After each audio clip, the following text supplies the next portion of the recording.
তো বন্ধুরা, আপনারা দেখছেন সিরাজগঞ্জ এক্সপ্রেস ট্রেন।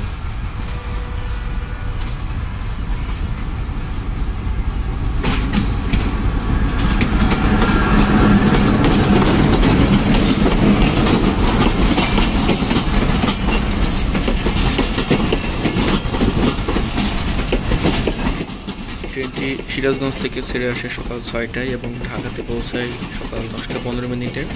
ঢাকা থেকে ছেড়ে যায় বিকাল 5টায় এবং সিরাজগঞ্জে পৌঁছায় 9টা 30 মিনিটে।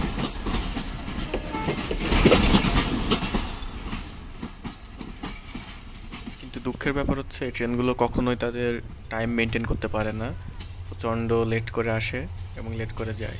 তাই আপনারা অবশ্যই হাতে সময় নিয়ে এই ট্রেনে উঠবেন।